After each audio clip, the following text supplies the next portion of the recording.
సమావేశానికి విచ్చేసినటువంటి ప్రెస్ విలేకరులందరికీ కూడా, ప్రింటింగ్ అండ్ ఎలక్ట్రానిక్ మీడియా ప్రతినిధులందరికీ కూడా నా హృదయపూర్వక నమస్కారాలు.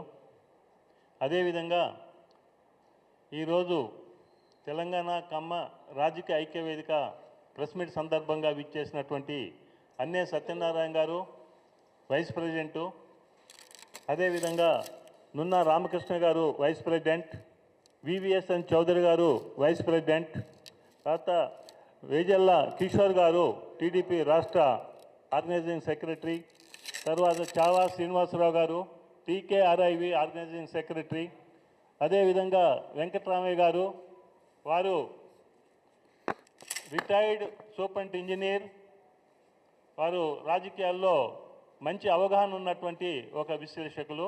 అదేవిధంగా మరి కృష్ణకుమారి గారు మన టీకేఆర్విఐ మహిళా వింగు, అదేవిధంగా వెనక వరుసలో ఉన్నటువంటి శ్రీకాంత్ చలసాని అండ్ గోపి కృష్ణ గారు, మాదాల శ్రీనివాసరావు గారు, పోసాని శ్రీనివాస్ గారు ఆర్గనైజింగ్ సెక్రటరీ, వీరందరికీ కూడా నా హృదయపూర్వక నమస్కారాలు. ఈరోజు మీ ముందుకు రావటానికి ప్రధాన కారణము మా కమ్మవారికి తెలంగాణ రాష్ట్రంలో రాజకీయంగా సముచిత ప్రాధాన్యత ఇవ్వాలనేటటువంటి అంశంతో ముందుకు రావటం జరిగింది.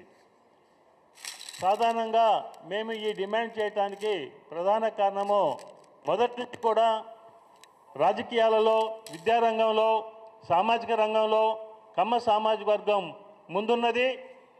ముఖ్యంగా మా ఈ యొక్క లక్ష్య సాధనలో కొన్ని విషయాలు మీ ముందుంచాలని చెప్పేసి సమాజానికి మీ ద్వారా సమాజానికి తెలియజేయాలనే ఉద్దేశంతో వివిధ రాజకీయ పార్టీలకు కూడా మా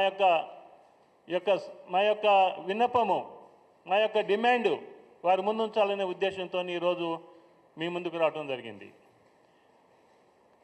సాధారణంగా రాజకీయ వ్యవస్థ గమనించినట్లయితే 3 దశల్లో మనం కమ్మవారి రాజకీయ చరిత్రను చూడవచ్చు.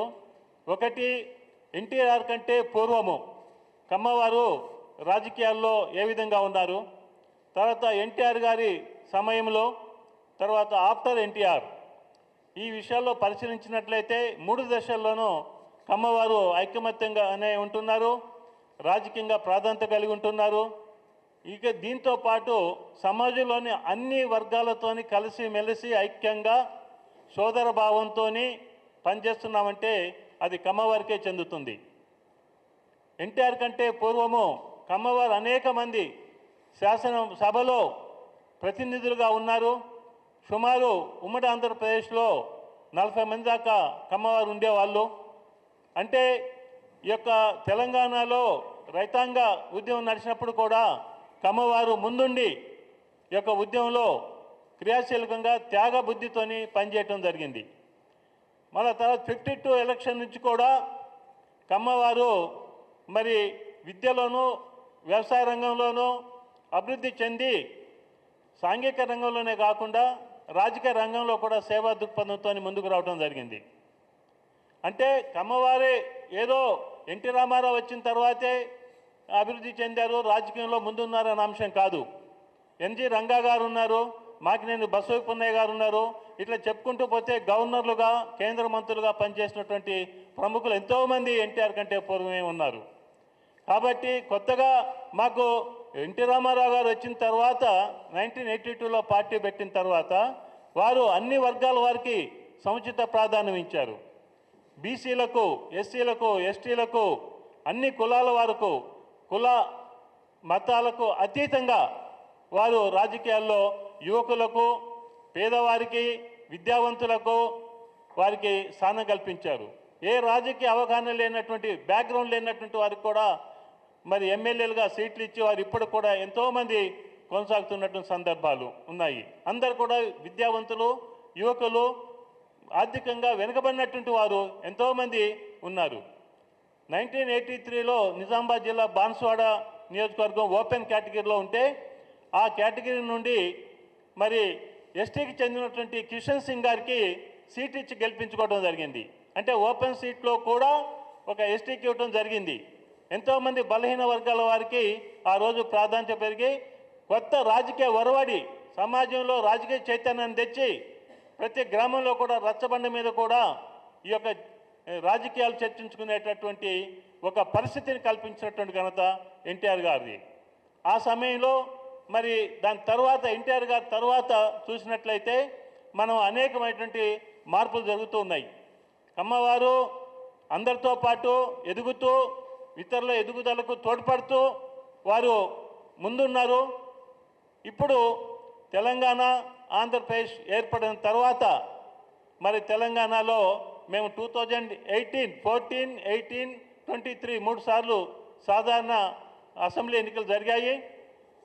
ఈ ఎన్నికల్లో మాకు తగినటువంటి ప్రాధాన్యత రాలేదు తెలంగాణ రాష్ట్రంలో అనేటటువంటి అంశము మా 10 మందిలో కూడా ఈ యొక్క చర్చ జరుగుతుంది, అభిప్రాయంతో ఉన్నాము. 2014లో ఎవరికి కూడా ప్రాధాన్యత ఎక్కువ రాలేదు. తర్వాత 18లో కూడా మరి మేము అన్ని పార్టీలకు రిప్రజెంటేషన్ చేశాము. ఇదే రాజకీయ ఐక్యవేదిక నుంచి మేము ఢిల్లీ వరకు వెళ్ళి మరి కాంగ్రెస్ పార్టీ వాళ్ళని అడిగాము, కానీ ఆ రోజు ఒక్క సీట్ కూడా వారు ఇవ్వలేదు. మరి అదే తర్వాత 2018లో మరి టీఆర్ఎస్లో కొంతమందికి ప్రాధాన్యత వచ్చింది. టీఆర్ఎస్ నుంచి గెలవకపోయినా 14లో ఇతర పార్టీ నుంచి వచ్చి టీఆర్ఎస్లో చేరి మళ్ళీ వారికి తిరిగి టికెట్లు ఇవ్వడం జరిగింది. అదేవిధంగా 2023లో కూడా మేము అన్ని పార్టీల అధ్యక్షుల వరకు వెళ్ళి మా కమ్యూనిటీకి ప్రాధాన్యత ఇవ్వాలని చెప్పేసి మేము కోరటం జరిగింది. మరి ఆ సందర్భంలో ఈ యొక్క అంశంలో మా కమ్యూనిటీ మరి అందరు కూడా ముందుండాలి, తగినటువంటి ప్రాధాన్యత ఇవ్వాలి. ఆయా పార్టీల్లో కమ్మవారు ఉన్నారు, బలంగానే ఉన్నారు. మీరు ఏ పార్టీ అయినా సరే మా వారికి ప్రాధాన్యత ఇవ్వాలి. ఎందుకంటే కమ్మవారు అనేది ఏదో ఒక పార్టీకి కాకుండా అన్ని పార్టీల్లో కూడా ఉన్నారు, అన్ని పార్టీల్లో కూడా బలమైనటువంటి వ్యక్తులు పనిచేస్తూ ఉన్నారు. కాబట్టి మేము ఫలానా వాళ్ళకి ఇవ్వండి అనకుండా ఎవరైనా సరే ఆ పార్టీకి చెందిన వారు సమర్థులు ఉన్నట్లయితే వారికి సీట్ ఇవ్వాలి.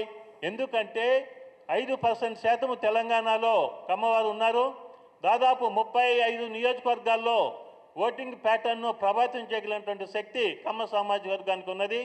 ముఖ్యంగా రాజకీయాల్లో మరి వారు తమ్మే కాకుండా తమ ప్రక్కన ఉన్నటువంటి వారిని కూడా ప్రభావితం చేసేటటువంటి పరిస్థితి మనకు కనపడుతుంది. కాబట్టి మాకు ఇక్కడ 5% ఉంది కాబట్టి 120 సీట్లలో 6 సీట్లు మాకు ఇవ్వాలా. మేము సముచిత ప్రాధాన్యత కోరుకున్నాము, ఏ వర్గానికి వ్యతిరేకం కాదు. ఇప్పుడు బీసీకి 42% అన్నారు, ఎస్ వెల్కమ్, వారికి ఇవ్వండి. అట్లానే వేరే సామాజిక వర్గాల్లో ఉన్నటువంటి వారు కూడా వారి యొక్క జనాభా ఓటర్ల ప్రాతినిధ్యాన్ని బట్టి వారికి మీరు సీట్లు కేటాయించాలని చెప్పేసి మేము ప్రతి రాజకీయ పార్టీని కూడా ఈ వేదిక నుండి మీ ద్వారా కోరుతున్నాము.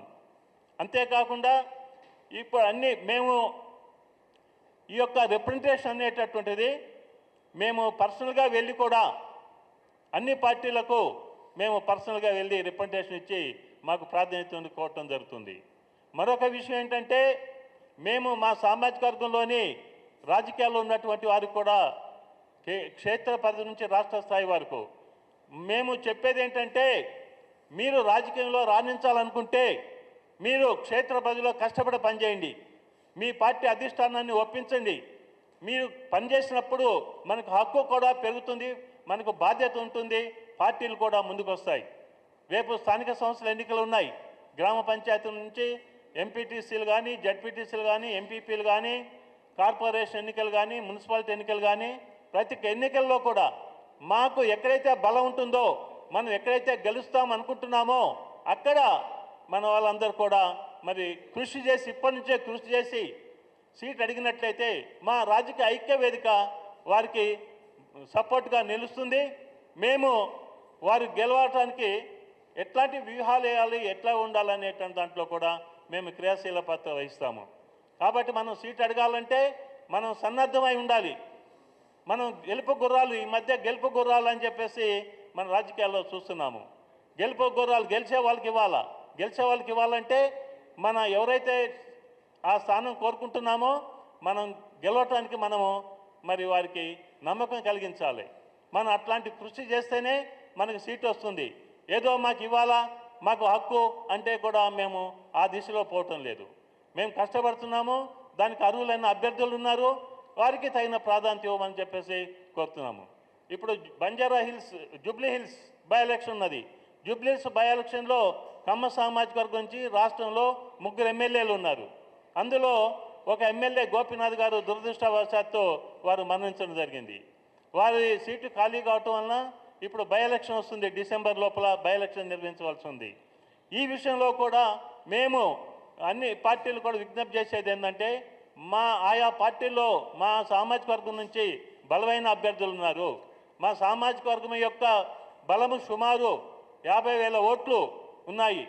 అంటే ముస్లిమ్స్తో పాటు కొంచెం తక్కువలోనో సమానంగానో ఈ యొక్క ఓట్లు ఉన్నాయి. కాబట్టి ఈ యొక్క ఓటర్స్ని దృష్టిలో పెట్టుకొని తర్వాత మా యొక్క కోల్పోయిన సీట్ని మా వర్గానికే ఇచ్చినట్లయితే మాకు కనీసం ప్రాధాన్యత అనేటటువంటి దొరుకుతుందని చెప్పేసి అభిప్రాయంతో మేము ప్రెస్ ద్వారా, ఈ వేదిక ద్వారా మేము పార్టీలకు విజ్ఞప్తి చేస్తున్నాము.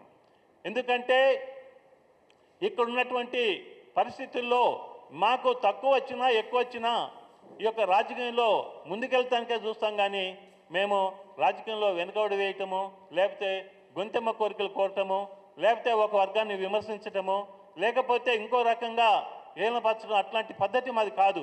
మేము అంటే ఆత్మగౌరవం మా నినాదం, సముచిత ప్రాధాన్యత మా విధానం అని చెప్పేసి మేము బ్యానర్ మీద కూడా రాయటం జరిగింది. మేము అన్ని వర్గాలని సమదృష్టితోని, అన్ని వర్గాలతో సహకారంతో మరి ముందుకు పోవాలా, ముందుకు పోతున్నాము. ఏ ఒక్కరు కూడా ఒక సామాజిక వర్గ ఓట్లతో గెలిచే పరిస్థితులు లేవు. ఎక్కడైనా సరే అన్నీ కలిస్తే బాగుంటుంది. అందులో మేము అడిగేది ఏంటంటే, వేరే వాళ్ళని వ్యతిరేకిస్తూ మేము అడగటం లేదు. మాకు న్యాయంగా ఇస్తే అందరిని కలుపుకొని పార్టీ పరంగా ముందుకెళ్ళి మేము మా యొక్క సముచితమైనటువంటి డిమాండ్ను అంగీకరించి ఈ యొక్క జూబ్లీ హిల్స్ సీట్ని కమ్మవారికి కేటాయిస్తారని చెప్పేసి మేము వేదిక ద్వారా ఆయా రాజకీయ పార్టీలకు విన్నవించుకుంటున్నాము. Thank you.